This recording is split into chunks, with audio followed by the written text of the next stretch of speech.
Proud. Okay, admitting. And now we are about to live stream on Facebook.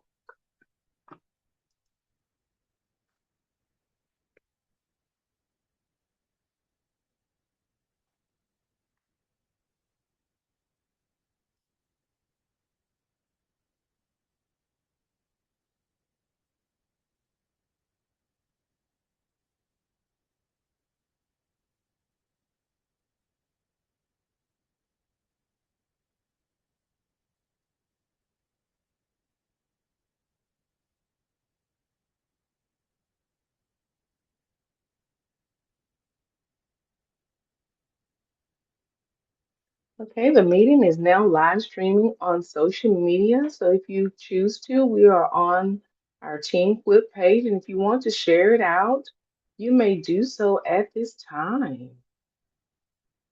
Welcome, welcome, welcome, everyone. If I can get my stuff together.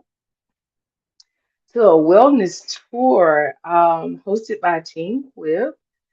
We are so grateful for all those who are able to join us tonight.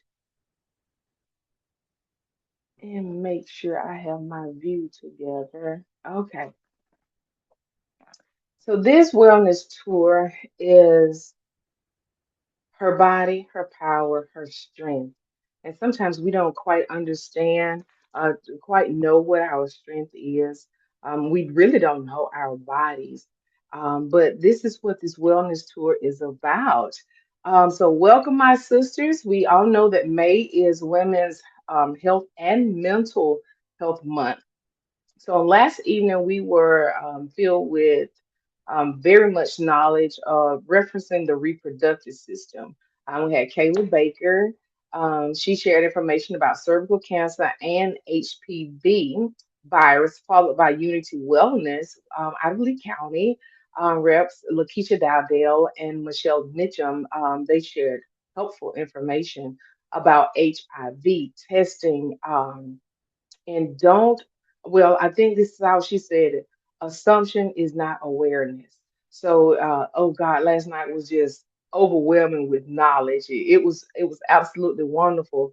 And thank you all for joining us back again on tonight. So tonight, we're having a night of advocacy and awareness. But we want to pause real briefly to honor something deeper than awareness, and that is ourselves. Oftentimes we forget to honor ourselves.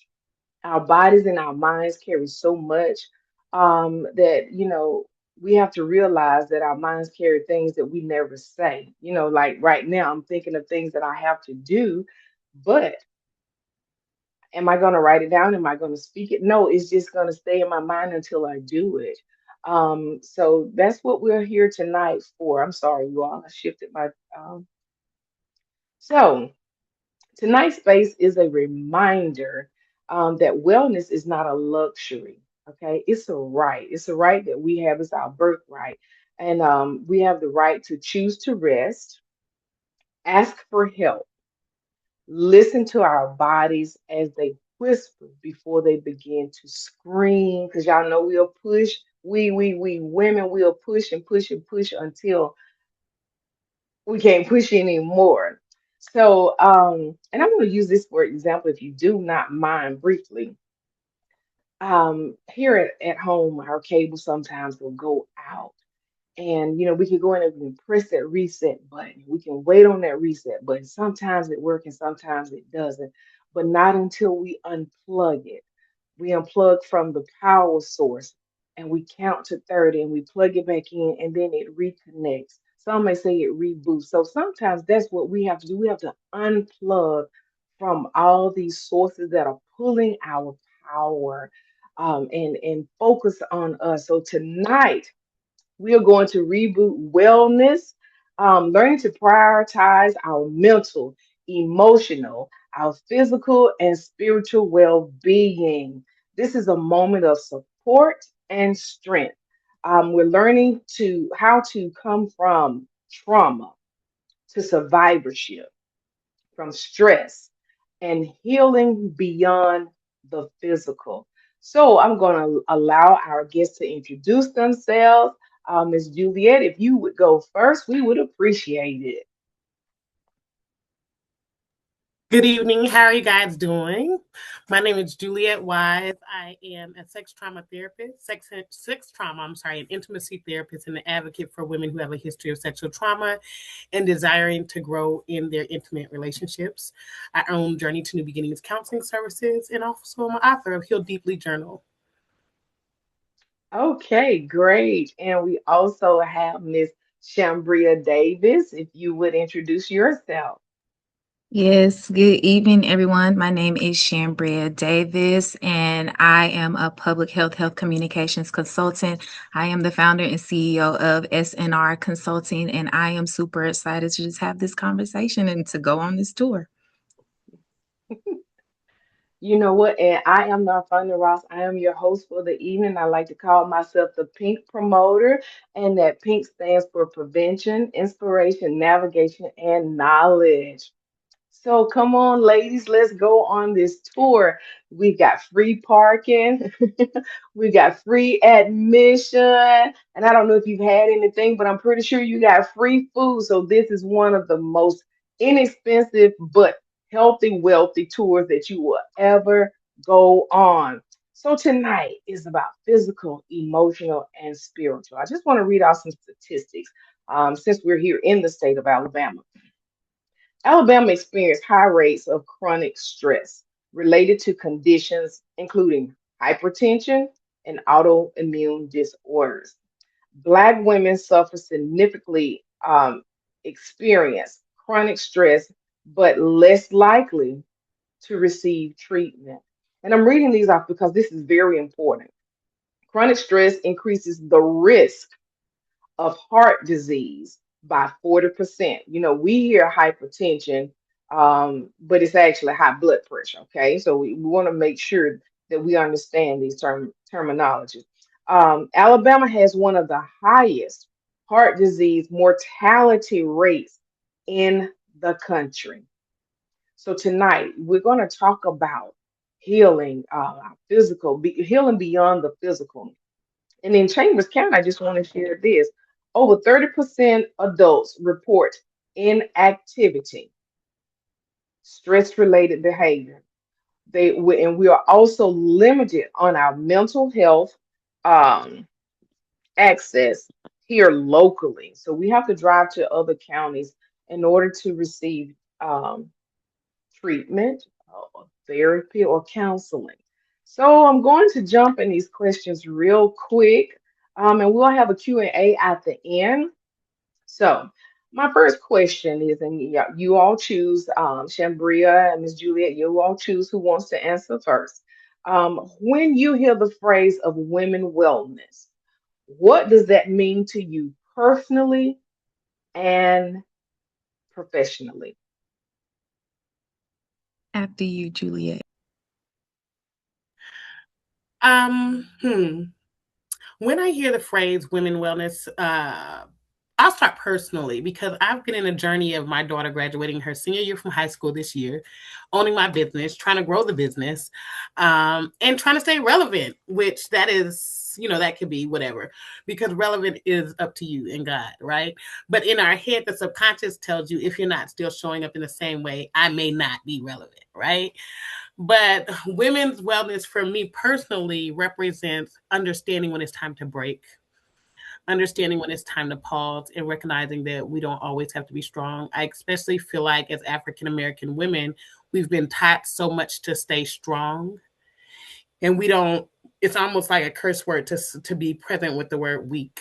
Um, and I think wellness is an opportunity to be present that sometimes I am not in the mood to be strong. I don't want to be strong.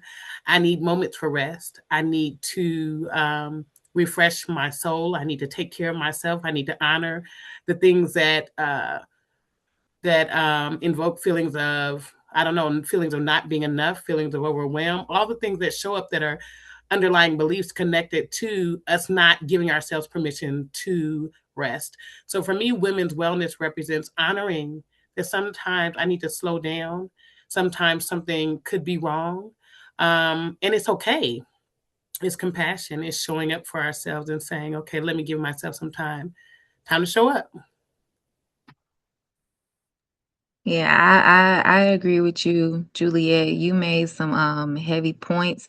For me, women's wellness is, similar to what we're having right now, a conversation. Isn't more it's more so like a holistic approach. So for me, it's like from head to toe. So if my mental good, okay, is my physical good? If my physical good, okay, well, is my emotional is good? And I have to be honest with myself and say, like, Shambria, are you well today? Like, Shambria, are you doing too much? Shambria, like, stop trying to, as you said, Juliet, stop trying to take on the trope of like the strong Black woman. And that's that stereotype, like us as Black women, we take upon ourselves, and whatever facet it is, like, we trying to run a business, we trying to maintain a family, we trying to maintain relationships, we're trying to maintain this ever evolving and changing political landscape and just regular landscape. So wellness for me is, and especially from like women in general, is just having that understanding that we do not have to always have it together.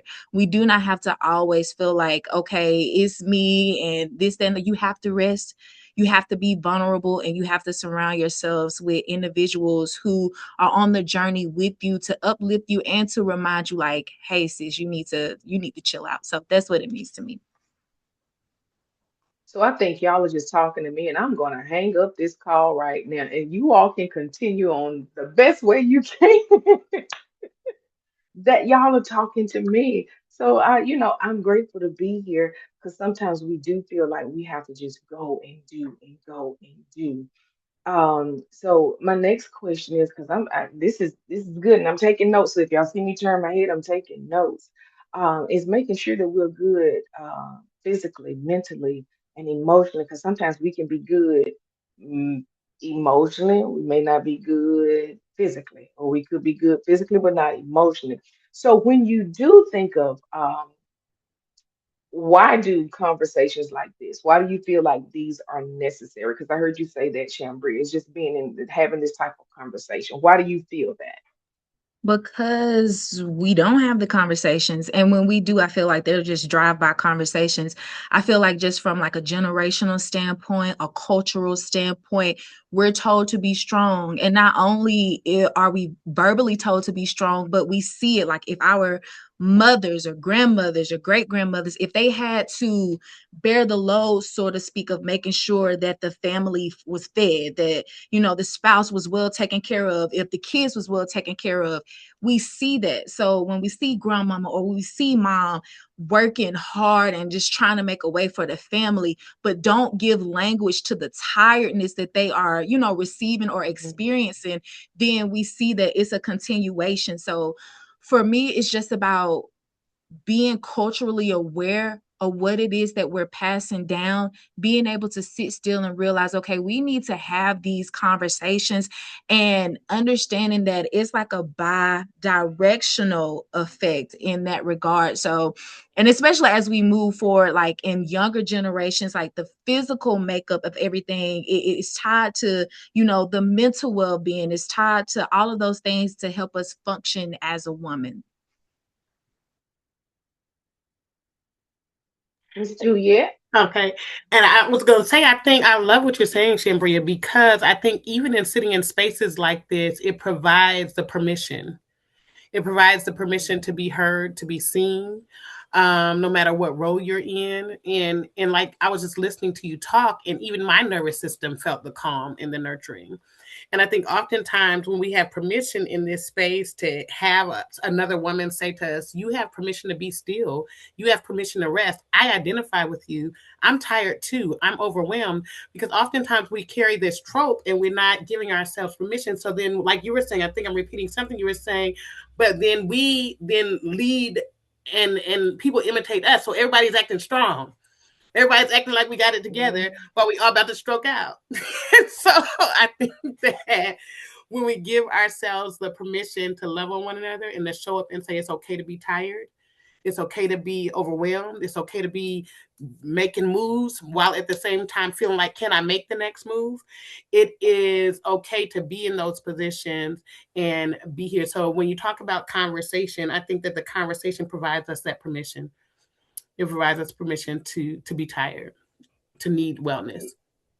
I like that. It provides us permission. So we're talking about being tired. Miss Julie, I want to ask you this question. Um, how do you know when your spirit is tired? Not just your body, but how do you know when your spirit is tired? Yeah, that's a good question because oftentimes when I'm doing therapy, if I hear someone say I'm tired, my ears are opening up, my nervous system is present because I always want to understand what kind of tired. And I think that's an important question for us to often ask. Pay attention to someone when they really say, I'm tired, Miss Wise. And so when they say it, I don't know if individually we recognize when the spirit is tired. And why I have to be so hyper vigilant is because oftentimes when I've heard that form of tired, it's been connected with suicidal ideations. It's been connected with I don't know if I want to breathe anymore. And so I think that the way that we are able to understand the difference between the tired is first starting to recognize that I can get tired. Because I think that sometimes we're so accustomed to continuing to go, go, go, go, go that we don't know. So honestly, it's a challenging question to say, how do I know? I think the first thing is to be able to say, how often do I stop? When I feel like I'm not motivated, do I feel like I'm in a sense of paralysis? Do I feel like I don't have motivation to get things done that I love doing? Am I not being in conversations with people? Am I not turning on my gospel music? What is changed about my behavior? Am I not eating? And I think those are some of the things that start helping us know the difference between physical tired and my spirit is tired. Hmm. Um, I'm going to ask you one other question.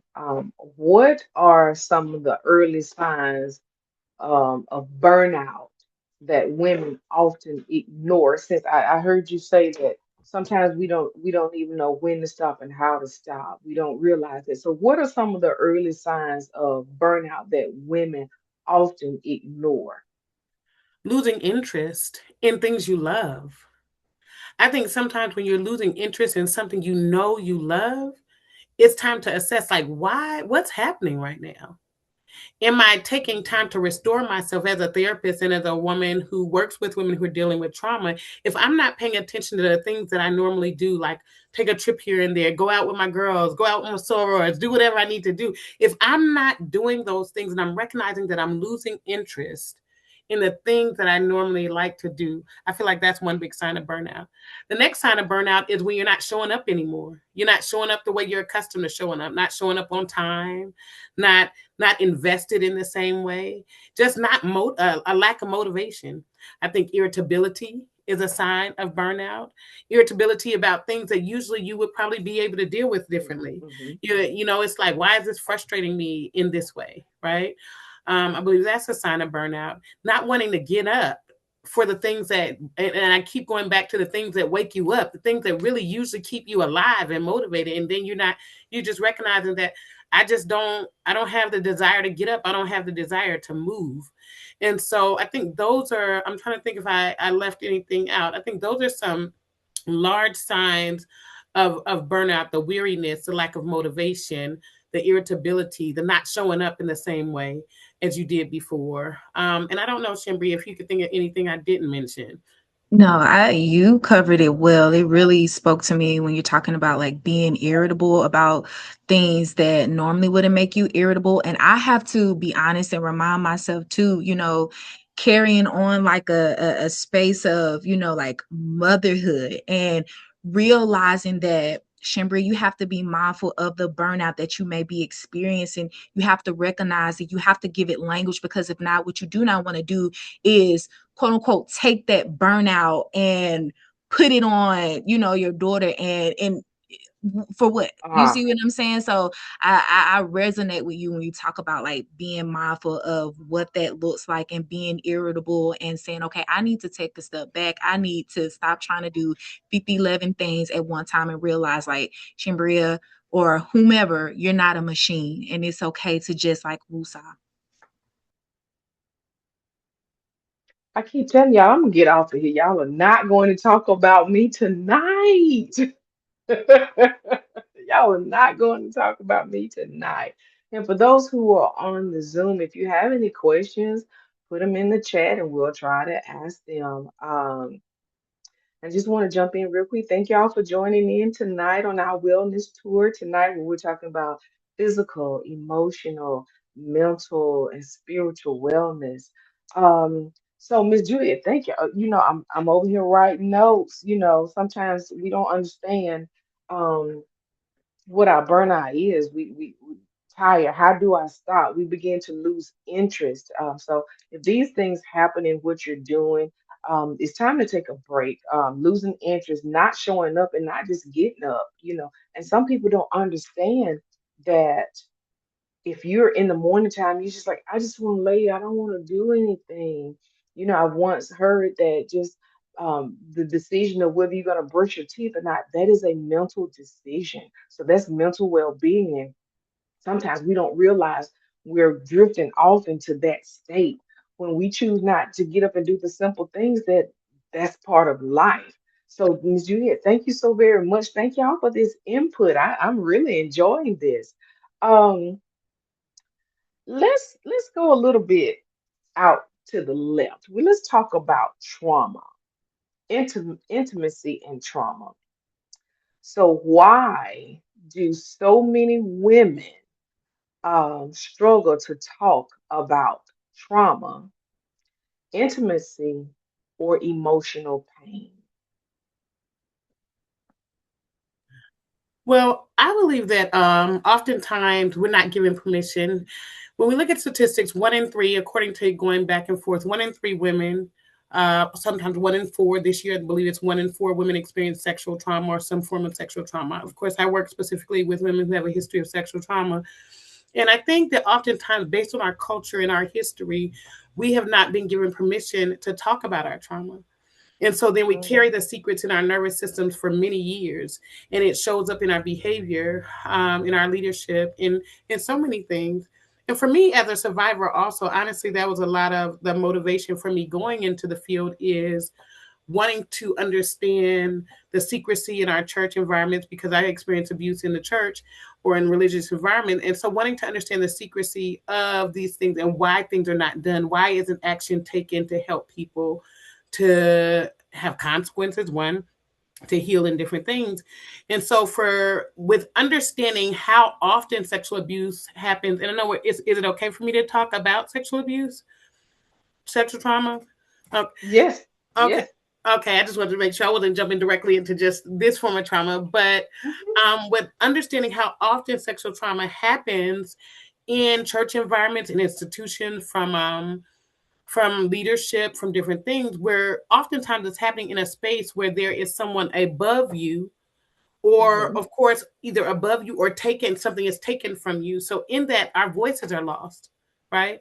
And so when your voice is lost and you don't really know where advocacy is, if the environment tells you that, okay, if even if you look on social media right now, you look at that girl, I can't think of her name.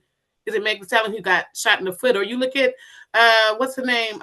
P. Diddy and the girl, I don't y'all know, I don't know the people Yeah. like that. But y'all know who I'm Her name is talking about. Cassie. Yes, Right. yes. So, but as soon as her story comes out, all the comments and different things are often victim shaming and victim blaming. Well, she was a hoe, Mm. or she was this, or she was that, so she deserves this, or she was a money grab, she was this, she was that, so then she deserves this. Well, what did she expect? And so Ooh. when you see all of those messages come back and come forward often, then what does that do for the voice of the woman who has experienced trauma? Whether that's domestic violence, whether that's sexual abuse, whether it's parental abuse, what does it do to her voice when she learns that her voice is not, it means nothing? Because even if I come out here and I win this civil case and all of these things happen, I'm still the bad one. I'm still wrong. And so then she has to survive through that or get a whole lot of good therapy before she goes to court so that she can go to court and handle the business the way she needs to get some form of justification.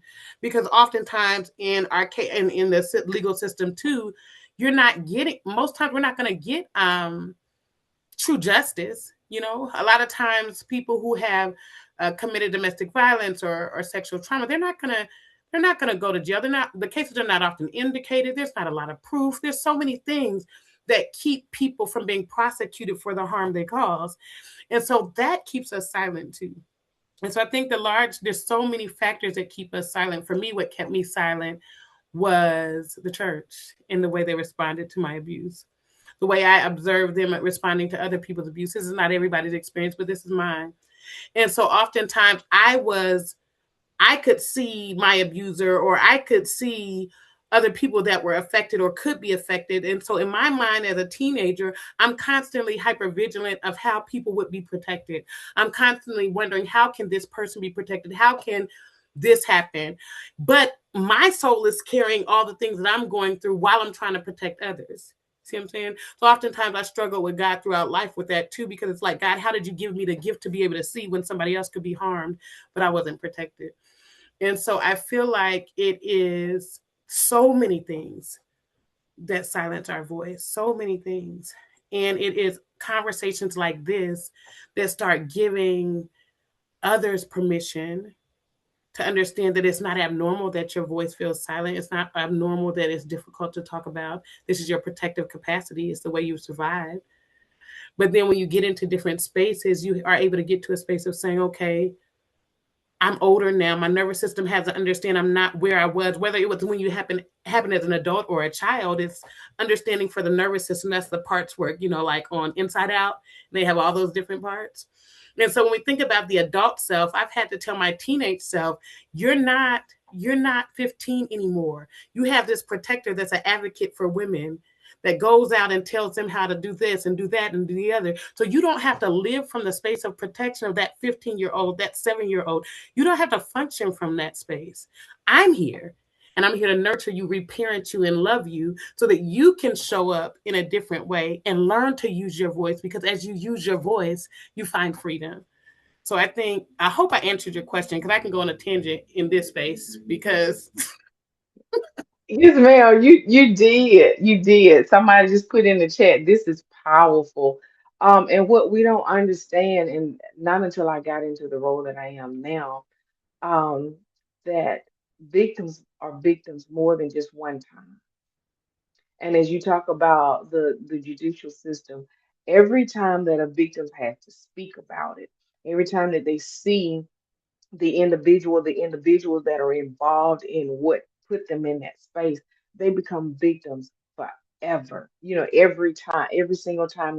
And if you've never been victimized, you don't know, you don't quite understand it. And I heard you say something about leadership, trauma and leadership. Expound on that just a little bit more. when we're talking about leadership and institutional abuse, right? Oftentimes Hmm. people can say, well, she was the same age. She had an understanding of what she was doing. But if I am, I always default back to the church because that's my experience, but church or business, but I'm gonna go church. If I'm in the church and I have a leader that comes into the space of me, now this is my pastor, right? So in Hmm. that position, pastor has power, right? Because he's ordained by Right. God, supposedly, right? And so he's Hmm. in this position of power. So in that position of power, I'm in a position of submission. So if I don't understand the dynamics within that relationship because I'm trusting that you are here to guide, then I can easily be taken advantage of. That's institutional trauma, right? Or if you think about it in leadership, in a business leadership, what is it? Let me get the right words. If you're in a large corporation, or in the military, it happens often in the military, you have officers that are above, you have to submit to them, right? Or your brain learns that based on how the system is created in that space.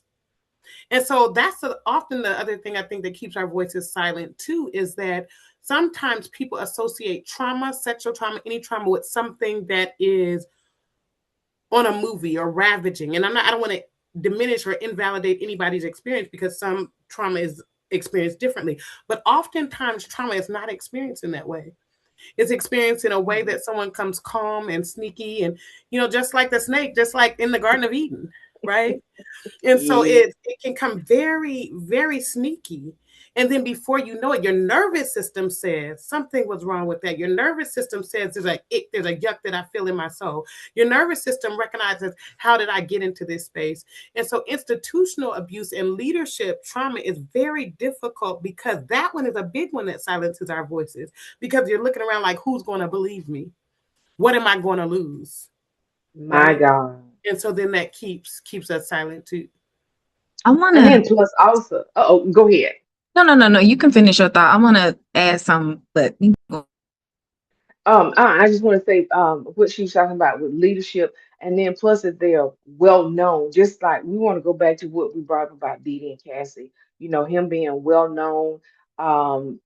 People, and then they doing good in the community, whether it's institutionalized or if it's in a church or not. But they have painted this gorgeous picture, and then it's just hard to believe that these people out here who are doing good in the community and doing good for the community, you know really, who are they going to believe? But I just wanted to add that in too. That adds to the trauma. yeah, I want to say, like, I'm not a therapist by any stretch of the imagination. Like, Juliet got it. I want to hone in on what she said about when it comes down to like church. And this is not a point the blame at the church type of ordeal. But when we go back to like women wellness, when we go back to the wellness tour, when we think about wellness, when we think about church, when we think about healing, we think about, again, this system, church, institution, supposed to be a place where you're supposed to come, you know what, God, I'm gonna lay down all my burdens and all of these things. But how can I confidently or vulnerably lay down my burdens when I'm not well received based upon something that I've said?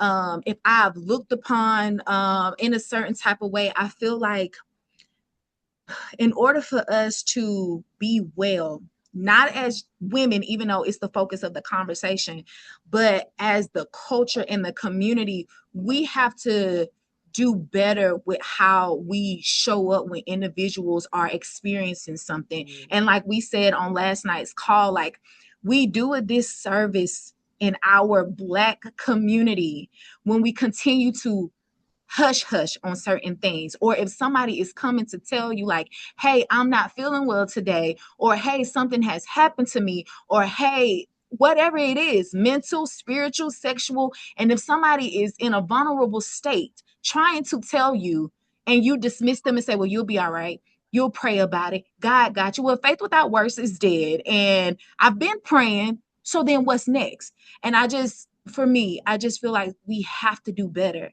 And if you don't know how to have the conversation, try to point somebody or point that person in the direction.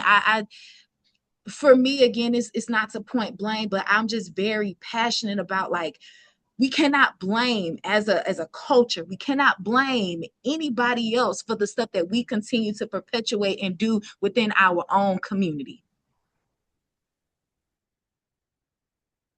See, I told y'all. This is so good. So I got one more question, and we're talking about trauma. So, um, how can women begin to rebuild trust with themselves after experiencing trauma and emotional hurt or emotional harm? How can we rebuild trust? Um, and I'm not talking about with those that may have harmed us, but with ourselves, because sometimes we do blame ourselves because we hear what others have said. Well, if you hadn't have done this, or you should have done this, or next time just don't be in the area with this particular people. We just gonna let it go. How do we rebuild trust within ourselves again after we have experienced emotional or trauma? Yeah. I think a large way that we begin to build trust with ourselves is to first acknowledge that I've blamed myself, if that's been the case. It's first acknowledging what is preventing me from having trust with myself. Am I aware that I don't have trust with myself? I was talking to someone earlier today, and we were talking about the idea of forgiveness, of from self, and how it could go from the space of being weaponized to saying, okay, I need to forgive all of these things. And, we're taught forgiveness and everything. And what I was sharing with her was that first you have to understand what you're trying to forgive. What are you hurt by? What has prevented you? What are you holding? And when I start understanding that and having deeper conversations with myself, I have to go into the depths and say, okay, what is preventing me from trusting myself? Is it the shame? I think I saw something in the comments about the shame. Is it am I blaming myself? Am I going back to my experience of trauma? Often I wondered, like, was I abused because he saw that I was vulnerable, that I didn't have a dad in my life, that I had a desire for a father? Was I targeted for that?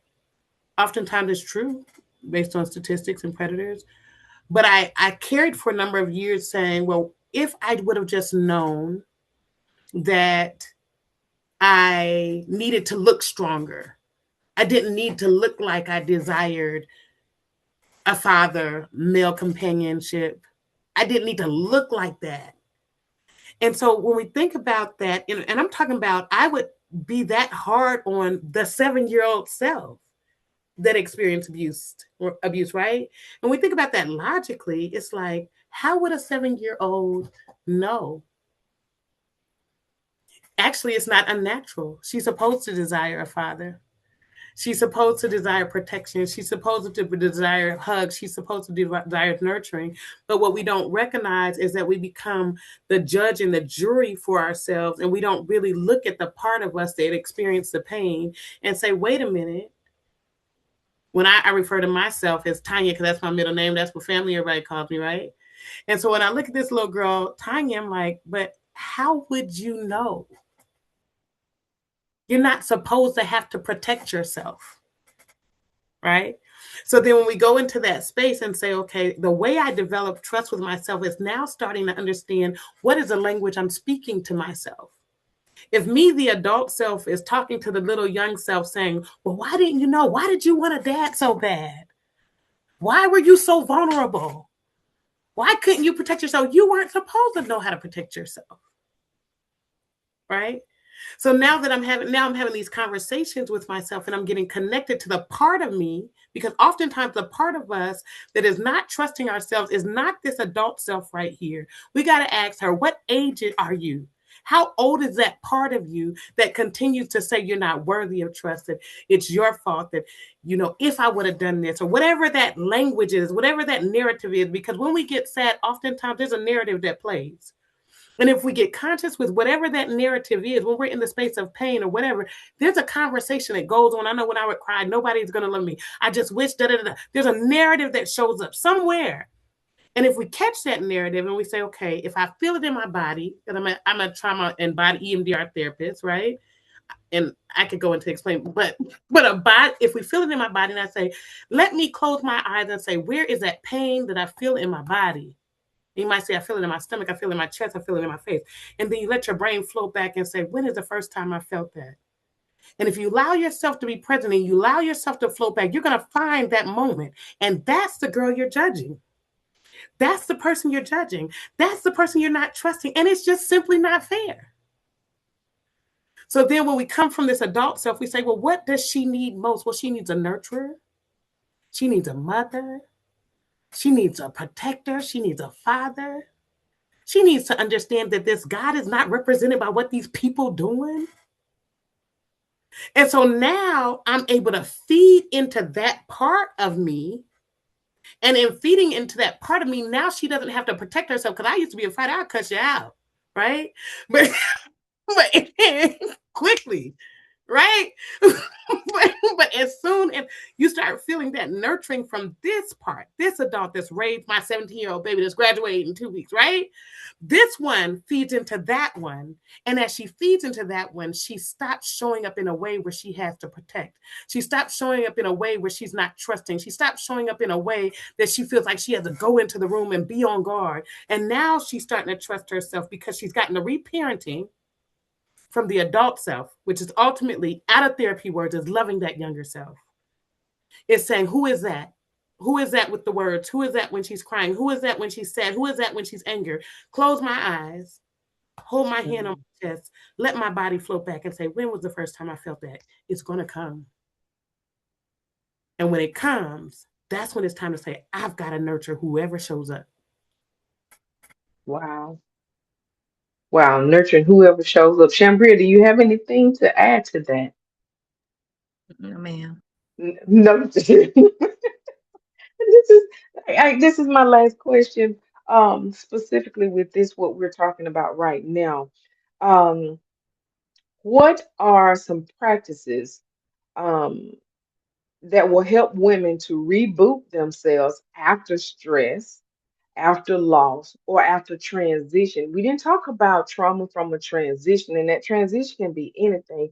But what are some practices? And I know you just gave us some, we got to nurture whoever shows up at that moment. But what are some practices that will help us women reconnect themselves after um, trauma, after loss, and most definitely after stress?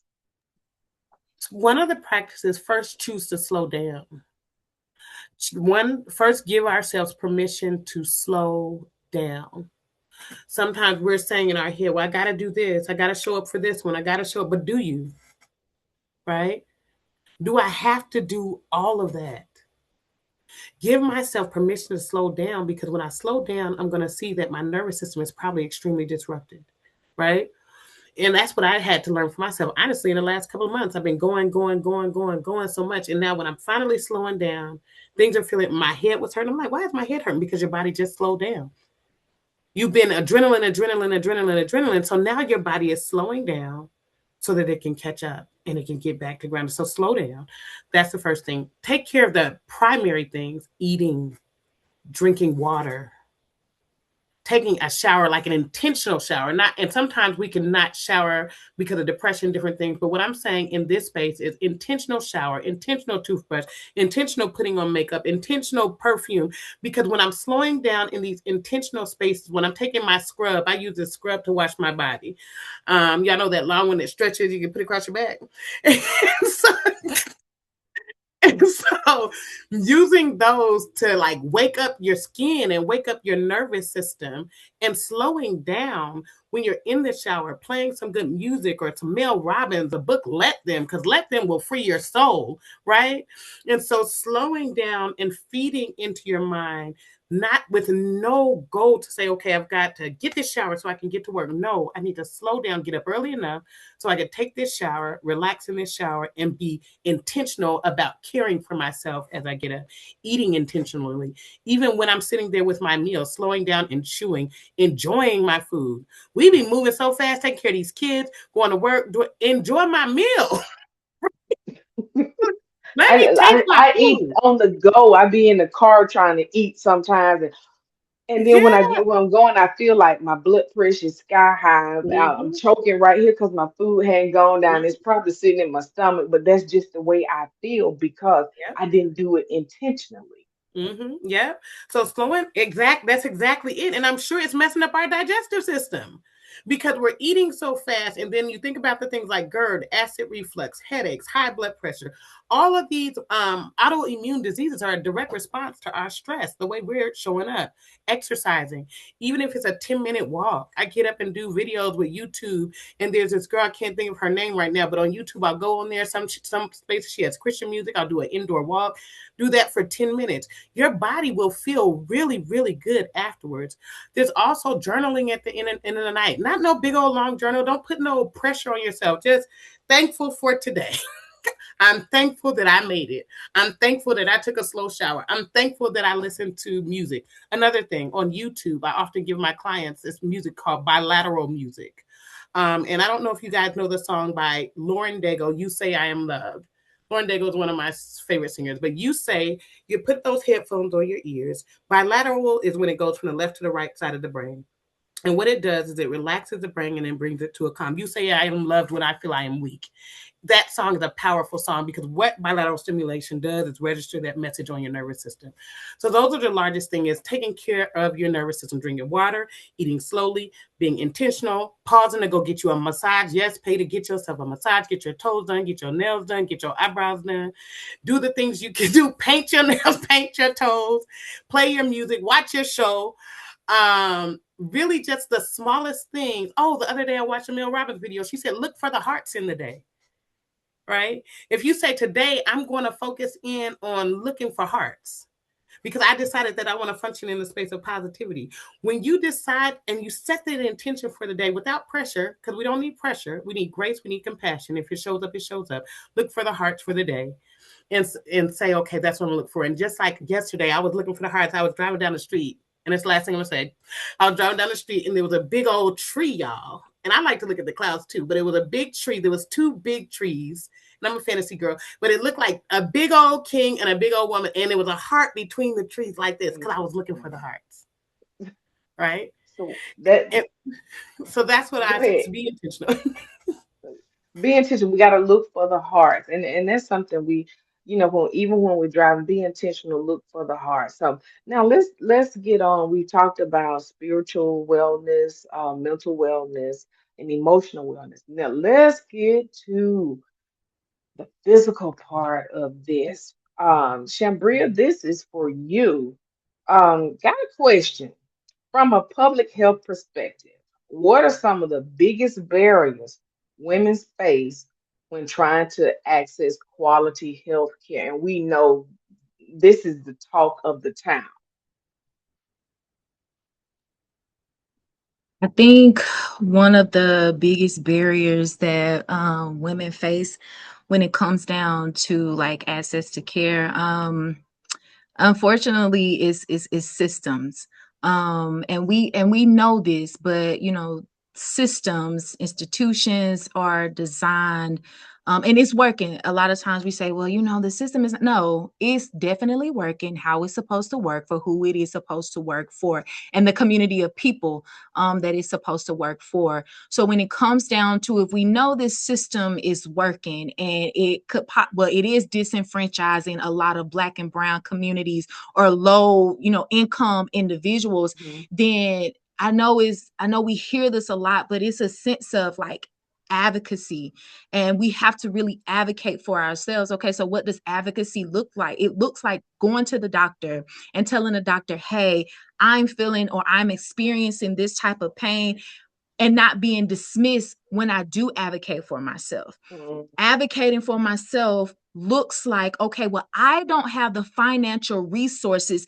Do you all have some type of program, assistance program that can help clients or patients who do not have access to care?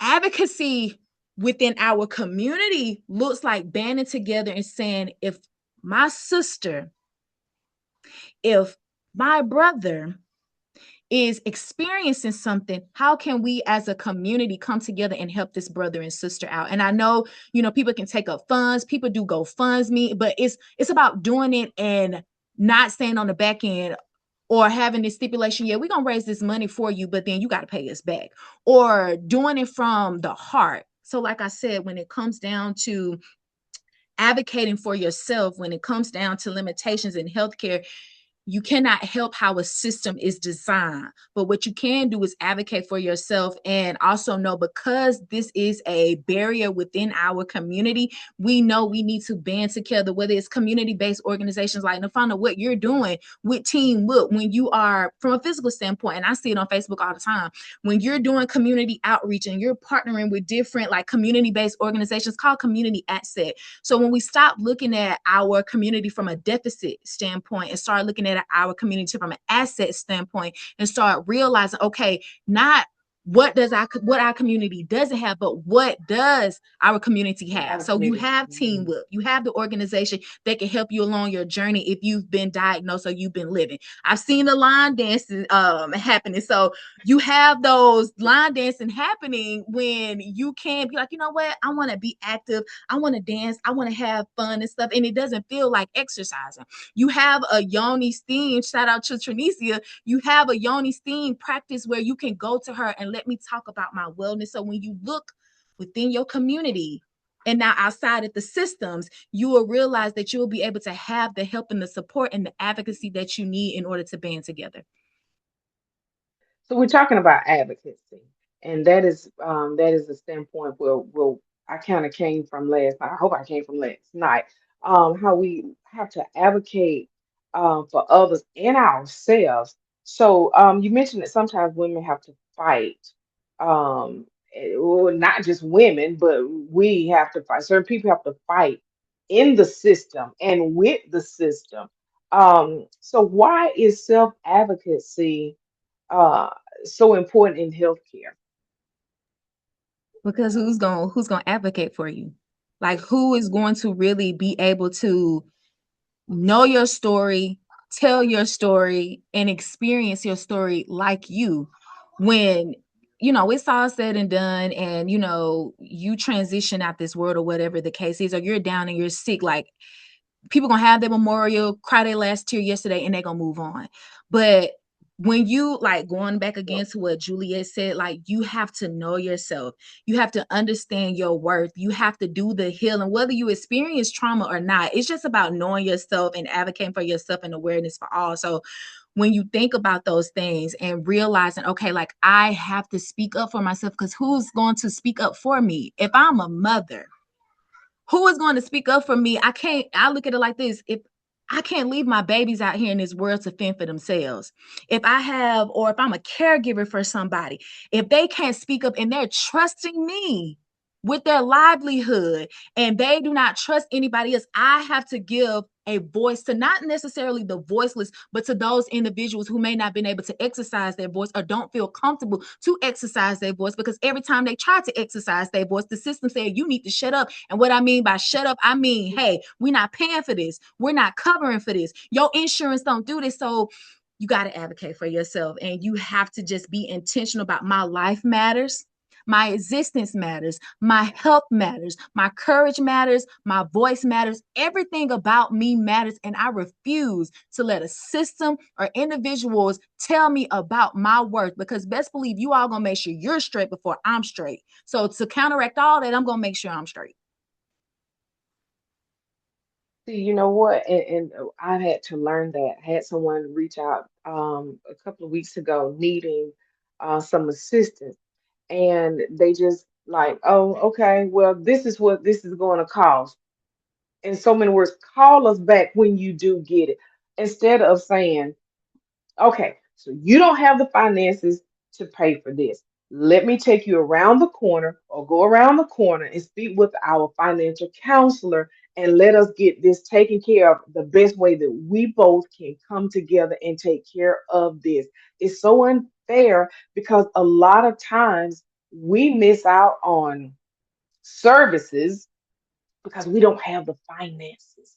And then we're not told. And I'm just going to speak on this. I had to go to the doctor a couple of weeks ago. And the only thing they told me, okay, this is your appointment, this. Okay, so yes, I get to where I'm supposed to be going. And so this new way, I call it new way, but it's probably been in place about 10 or 15 years. You have to do the kiosk. A lady stood there, and I shared this last night. A lady stood there and she just was like, well, it's not taking my card. And it was just simply trying to scan her ID. She didn't understand. And then you have someone sitting at the desk, not busy,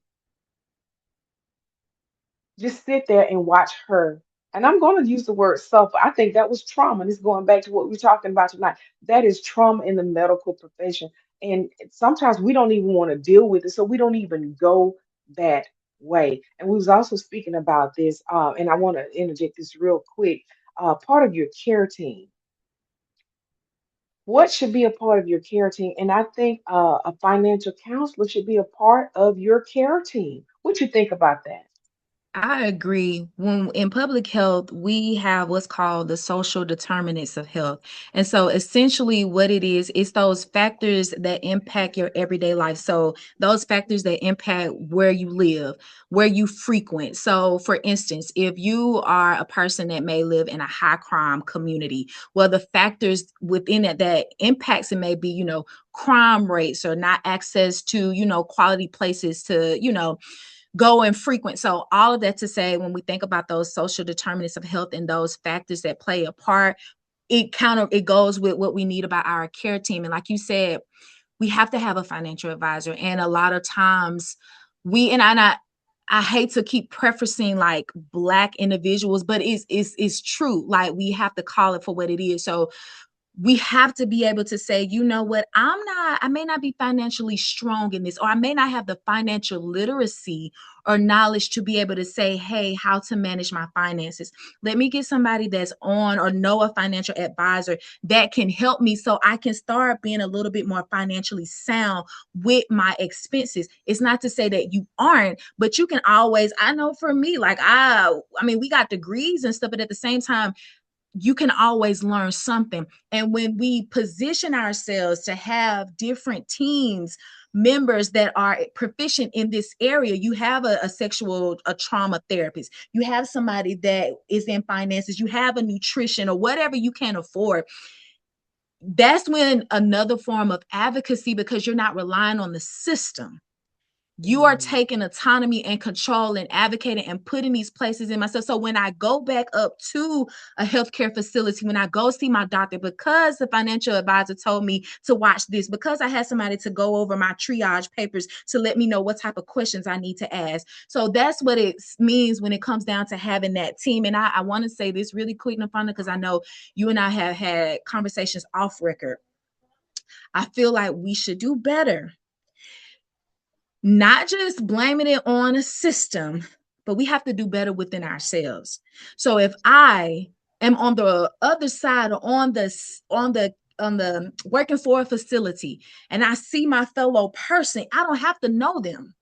And we know all skinfolk and kinfolk, and we're not going there with that. It's just as simple as, listen, I see a Black woman struggling. I don't know her, but she is me. Why? Because I am a Black woman. And at any given moment, that could very well be me. So what am I doing if I'm sitting on the other side and not doing anything? I'm participating in the system. I'm Exactly. participating in the system, in the cycle that perpetuates this negative connotation or this oppressiveness that's happening and what's going on. So I just wanted to make clear that we have to be mindful that we have to, I'm not going to necessarily say participate in these set systems or these, institution that causes inequities, but when we have to work in these places, because we got to make money, we got to have a 9 to 5 or however you want to see, we have to be mindful that, okay, I'm working this job, but I'm also am not immune to prejudice or oppression or anything. And if I see a client who just needs some assistance, then I'm going to help them out. And even with me, for myself, like I had to, insurance changed on my end. And so for me, I kept kind of sort of getting the runaround when it came down to insurance. Like, I need to go to the doctor. Like, I have to go to the doctor. And I kept giving the runaround. Well, you need to do this, Shambria. You need to do that. Well, Shambria, you don't qualify for this. So, and all of these things. And for me, I'm like, nobody is immune. I don't care if you college educated or anything. Like, it doesn't matter. At this point, it's between the haves and the have-nots. So it wasn't until I had somebody that I knew that was in the inside to actually Mm. take the time and to help me. So all of those factors matter. Yeah, and I agree with the inequalities. And she's speaking on the Black race because that's what she's experiencing. And so there have been times that we've witnessed it occur in all races, and I'm going to share this. I see it a lot also in those the non-speaking family, the non English speaking culture. Okay, I see it a lot in that. And so I'm not even going to share what I've heard some say, but I see that a lot in that as well. And if you got any kind of God in you, you'll help the people. You'll help the people the best way that you can. So my next question is, what are some practical ways that women can advocate for themselves during medical appointments or health situations? And I know you just shared some things, but just say for instance, we don't know anything. We don't know anything, period. And when I say anything, um, we don't even know what the word advocate means. I think it just goes back to what I stated before. Like, you have this understanding for yourself. And because you may have this understanding about yourself, you have to do the work to say, you know what, I don't know this, but what I'm going to do is I'm going to call up a friend. I'm going to call up, for instance, like I'll use, Team Whip for an example. Like I may be somebody that just, found out that I may, have breast cancer or things of that nature. I don't know anything about it, but I do know. Well, Team Whip, okay, let me find out who is a part of Team Whip and let me position myself. So I think it's one of those things that even if you don't know, like there are resources out there are individuals out there that you just have to speak up and like, hey, and it goes back to not trying to be this strong Black woman, a strong Black individual, and having this pride and this ego, because this pride and ego gonna continue sick if you don't open your mouth and ask somebody for some help. So That that's the part. thing right there. So if you don't know, just ask, ask God, okay, God, like point me in a direction. And when he points you in a direction, be like, God, is it really you? Yeah, it is me. So just act on it. That's it. So, you saying, you have to let that pride will make you sick. Pride will take you to your grave too. So, with that being said, how can the community and safe spaces help women heal mentally and spiritually? Because sometimes we be like, well, I don't want to go over there because they probably gonna tell my business, or I don't know those people. How can the community create a safe space for individuals to heal physically, emotionally, mentally? What can we do as a people, as a community? I'll say a little bit and then I'll let Juliet chime in if she wants to. I think we just, like I said, we have to do our due diligence and being open and being vulnerable. Like I said before, like us as a Black community, and this is not a picking on thing, this is just what we are observing. And let's be honest, we realize and we see, and two, we the only ones that can talk about our community because we know. So if somebody is coming to you about something, if somebody's saying, hey, I need help, like they're not just saying it just because like I really need help. And I feel like what we should do on the receiving end is put our, again, ego to the side, put our judgmental self to the side and be like, okay, Mm, this person needs help, because we do a lot of judging. Let's call it for what it is. I don't care if you in church, out of church, wherever yet, we do a lot of judging. And what we do is every time somebody has an issue and voice that issue, we judge and say, dang, they ain't got over it now. You mean to tell me y'all still got financial problems? Like, come on now. And it's like, now let's not get it twisted. Their problem may not be the same as your problem, but nobody is not immune to the problems out here in the world. So I feel like we have to do a self-analysis on ourselves to say, like, hey, how can I do better? How can I show up better so that my fellow brother, my fellow sister, or whomever will feel comfortable feel comfortable to come to me and talk about me and not judge, or the minute I say something, you want to go whisper and say, girl, let me tell you about this. They came up here to the pulpit or whatever. 4, 5, 6, 7, 9, 10. We have to do better. We have to do better, and we have to hold ourselves accountable so we can receive the healing that we need, and we can have those conversations. And Julia, I don't know if you need to add anything else, but I don't have much to add because you said everything on my mind. And I think the largest thing too is that we just need to keep showing up.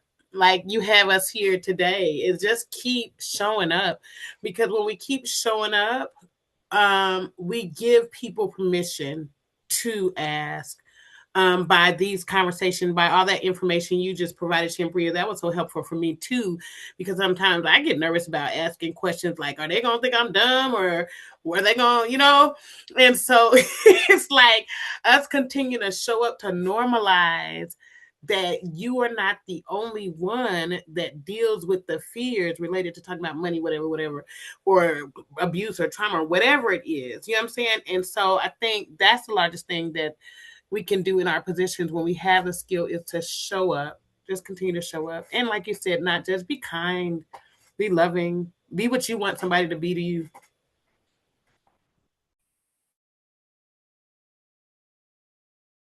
Fonda, you going real good, but you on mute. oh, I'm sorry. I'm sorry. I know we said we was gonna be an hour and we're running just a little bit over time. I got two more questions. I want both of y'all to see if you can answer these and probably give y'all about 30 seconds each on. So the first question is, how does education play in a role in empowerment when it comes to women wellness? I'll just say simply put, it plays a part because you know more. You know what people are saying, you know the different lingo that is being used, you know the different terminology that's being used. You know that can't nobody, and I say this not in a derogatory way, can't nobody pee on you and tell you that it's raining. So when you have those education, whether it's, I know people a little leery about ChatGPT, but I mean, even if you ask ChatGPT, hey, like, what does this word mean? I have a running thread with like different vocabulary words that I'm not aware of. So I say, hey, ChatGPT, give me this definition in plain language on the 6th grade level, because the average reading level is like 6th grade. So when you Right. educate yourself, you know what to look for and you know how to better advocate for yourself. Yes, and from a therapist perspective, when you educate yourself, you start realizing that there's more hope than you believe. The more knowledge you have, the more you recognize that I don't have to live carrying this trauma for the rest of my life. This doesn't have to be my label. And so that's my inspiration to you. You will have strength if you get education and understand your story. Don't be afraid of your story, because then you have the freedom to not live as a victim for the rest of your life, to be thriving. So that's the big part for me is understand your freedom comes with your education. See, y'all, this, oh Lord Jesus, this is what I'm talking about right here. Um, we're learning how to advocate. So what I'm hearing now, we need to have a session just for those. But once again, it goes back to pride. And I know I said I was gonna do two questions, but I want to put this in real quick. Pride won't let some of our adults say, I don't know how to use this. I don't know. I just want to answer and just hang up. But we are moving it, we're evolving into a world of technology where it's about to take over. So this is going to be our best friend. We may get up and we may leave our license at home. We may leave a garment at home. But how often do we leave home and don't have our phone? So this is we need to have a session just to learn how to do this, because Chat GPT, what they call it, AI, Copilot. Copilot has been my best friend here lately. And I know some people say, it's teaching you not to think for yourself. Well, you have to when you don't know what to think for. So I just want to put that in there. My next question is, how do we move from survival into true wellness? The way that we move from survival into true wellness, I think it goes back to that answer just there, is education. Take a chance on you. Take bet on yourself. Like if you Mhm. go and you go through your healing process, it's scary, yes. No, oftentimes I hear I don't want to cry. I don't want to feel the things. But the thing about it is your nervous system is responding to what you're not feeling. And so you're dealing with the stress regardless of whatever is in there. So from surviving to thriving or true wellness, it is taking bet on yourself. Bet on yourself. Bet on yourself, because you're gonna win. Because if you bet on yourself, you're gonna win. So that's my answer to that.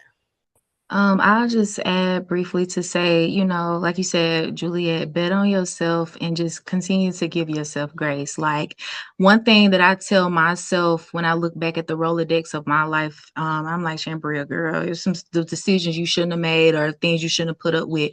But at the same time, you don't know what you don't know. And so don't beat yourself up about what it is that you don't know, and realize like for me, I just don't feel like we was created to come down here and just be squeaky clean. Because I mean, if that's the case, what was the purpose of us even being created to begin with? I feel like when we have that understanding that we were not designed to be perfect, we were designed to be able to get back to the source, which is God. So we're gonna have to go through some things. If we don't go through anything, then we don't. How does it feel to like We don't we need don't need it. to go to God? So my thing is when we have that understanding that I was not created to be perfect, I was not created to go through this life and be squeaky clean, and understand that okay, I'm gonna get some dirt on me, I'm gonna get some mess on me, but that's what the shower is for. That's what the water is for. That's what all of these resources and these conversations and these things are for, to be like, you know what, like the rose that grew from concrete. I'm the rose that grew from concrete. I'm the boat that continues to float on the water and is moving and waving or whatever the case may be. So I feel like that's what it looks like when it comes down to like thriving and being intentional about your wellness, is give yourself grace and know that you're not designed to be squeaky clean, but it's how you get over and how you overcome. Great. And it was one I wanted to ask about setting boundaries, but I think we've covered that throughout the night. We've got to learn how to set boundaries and don't feel guilty about it. Don't feel guilty about it. Like I said, and if you missed any part of it, this will be on our YouTube page here in the next couple of days. But one last thing. If a woman listening tonight feels overwhelmed, unheard, or unsupported, what would you say to her? If if a woman feels overwhelmed, unsupported, the first thing that I would say to you is you're not alone, even if it seems like it. I'm a Christian therapist, and I have learned to understand that God is here at every moment, every hour. Um, and so you're not alone, and it's okay to be overwhelmed, and you get permission to pause. Just breathe. Choose to breathe. We don't oftentimes recognize that that's a choice. Choose to keep breathing and then decide, how will I get up? Give yourself permission to be down, but then decide, how am I going to get up and when? That's good. That's good. That's good. I'll just say, like, you were not created by accident. You were fearfully and wonderfully made. So and this is how I talk to myself. Shambria, how dare you sit up here and question God's existence? How do you sit up here and question God's creation? How do you sit up here and question how God made you and He knew you was gonna be imperfect the minute that He set womb for you to be womb in your mother's womb and you to come out into a imperfect world? So I say to those individuals who feel that way, like, you got this. And even though at times you may question yourself, your existence, like, God didn't make a mistake when He made you. No matter what society says, no matter what people try to say or put you down, like, God made no mistake when He created you, and you are wanted, you are needed, your existence is here, and you have made such an impact, whether it's in 1,000 people's lives or one people's lives, like one person's life. Like, your existence is needed, and don't take it in vain. You all, we have been on a wellness tour. I have enjoyed this concert. But it is drawing to an end, and you start talking about imperfect. You know, I got it right here. I got it right here. And one last thing, if you all don't mind, let the viewers know how they can get in contact with you if need be. You can get in contact with me, julietwise.com, for speaking or panel. And if you need counseling and you're in the state of Alabama, Journey to New Beginnings Counseling Services, I'm on Facebook. You can seek me that way, or still just look me up as Juliet Wise, and it'll come up. So that's on Instagram. I am Juliet Wise, Facebook, Juliet Wise, and Journey to New Beginnings Counseling Services. In regards to me, you can look me up on Facebook, Shambria Davis, or you can look me up on Instagram, Shamdi, that's me, or Shambria Davis. So, whether it's to talk, have a conversation, book speaking, whatever the case is, you can look me up that way. Well, thank you, ladies, so much for joining us tonight. I have an awesome conversation with you, ladies, and my takeaway tonight. And if y'all choose to on our Facebook page, my takeaway was conversations provide permission. Thank you, Miss Juliet Wise. Thank you, Shambria. Thank you all for joining tonight. Thank you all on Facebook land. Thank you all for joining at the conclusion of our world tour. Stay tuned.